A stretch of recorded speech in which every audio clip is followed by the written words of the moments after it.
Olá, vamos resolver agora a questão número 2 da avaliação número 2.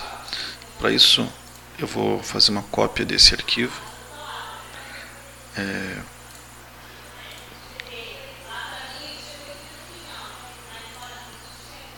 Questão número 2 na mesma pasta. Ok, então aqui questão número 2. E a questão número 2 consiste em fazer um programa que tem uma função para retornar ou para verificar se o número é negativo, zero ou positivo. Então essa é a questão número 2. Então, vamos lá. Então eu tenho que ter uma função para isso. Ou seja, uma função para me ajudar a saber, né, qual é a característica desse número, se ele é positivo, negativo ou zero. Então vou chamar a função de verifica número. Então, se eu vou pedir para ela verificar como é esse número, eu tenho que passar esse número. Então, eu vou passar um número e ela vai me dizer se esse número é positivo, negativo ou zero.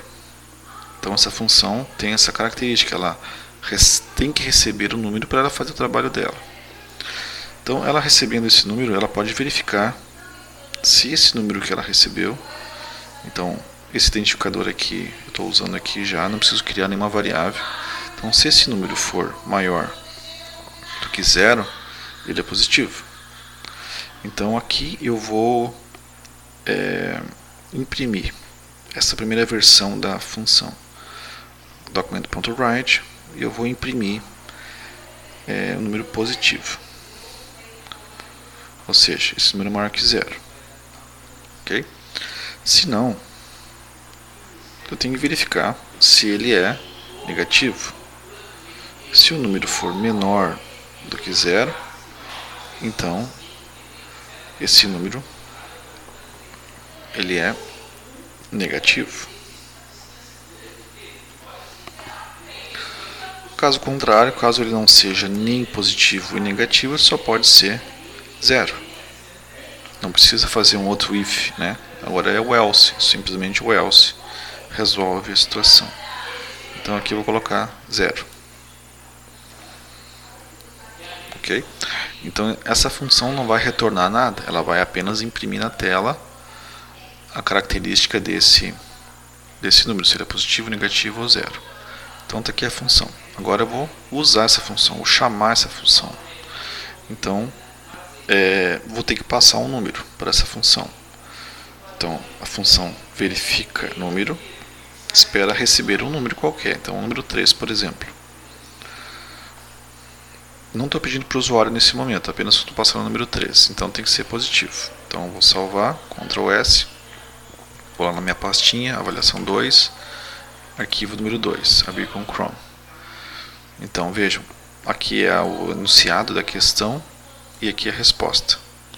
Então posso colocar um BR aqui para a gente ter um resultado melhor, positivo. Esse é o resultado. Então, se eu passar um número menos 3, tem que ser negativo. Salvei, F5, negativo. E se eu passar o número 0, é 0. Então, se não for nem positivo nem negativo, só pode ser 0.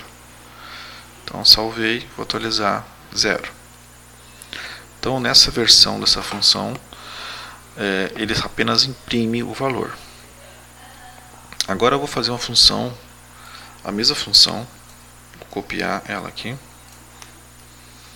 Vou chamar a verifica função 2. A diferença dessa função número 2, ela não vai imprimir, ela vai retornar. Ela vai retornar a palavra positivo. Ela não vai imprimir. Return a palavra positivo. Return a palavra negativo. E return 0 é a palavra que eu vou retornar caso o número não seja nem positivo nem negativo. Agora vou chamar a função número 2. Então agora eu vou executar essa função aqui, passando um número qualquer, por exemplo 0. Se eu executar desse jeito, qual seria o resultado? O resultado, vocês vão ver que não vai aparecer nada na tela. Vamos ver. Ó, não aparece nada. Por quê? Eu estou mandando o número 0 para a função número 2, verifica o número 2, ela entra aqui, ela faz o que tem que fazer e retorna o valor. Só que o que eu faço com esse retorno? Aqui nessa primeira função não retorna nada, apenas imprime. Aqui ela retorna. Mas o que eu faço com o retorno? Eu não faço nada, eu não imprimo. Então a ideia agora com o retorno é imprimir. Se eu não imprimir, se aqui eu imprimir e aqui não, em algum lugar eu vou ter que imprimir esse número. Então eu posso fazer de diversas formas. Eu posso criar uma variável aqui chamada resultado. E nessa variável resultado eu coloco o retorno da função verifica número 2, onde ele retorna a palavra positivo, negativo e 0. Então com isso eu posso imprimir essa variável resultado, que vai ter o resultado da função. Resultado. Agora sim. Então nessa aqui eu não imprimo, então ela só retorna e eu tenho que imprimir. Vou salvar e vou atualizar aqui. 0. Então, ok. Eu posso fazer desse jeito ou eu posso simplesmente, ao invés de criar uma variável, colocar o retorno da função nessa variável e imprimir a variável, eu posso simplesmente descartar essa variável e colocar a função, a chamada da função, vou Ctrl X, dentro da função write. Então eu vou passar aqui, por exemplo, o número 10. Então vejam, tem uma função dentro da função. Sempre a função mais interna será executada primeiro. Então ele vai executar para passar o número 10 para a função número 2, ele vai retornar positivo, e esse retorno vai ser jogado para a função write. Vou salvar e vou verificar. Positivo. Ok? Então essa, se eu tirar esse ponto e vírgula que ficou sobrando, essa é a diferença dessas duas funções. Tecnicamente essa função aqui é chamada de procedimento, porque ela não retorna nada, ela faz alguma coisa, mas não retorna nada para quem a chamou. Essa função aqui é realmente uma função, porque ela executa a sua função e devolve o resultado desse trabalho. Ok? Até a próxima questão.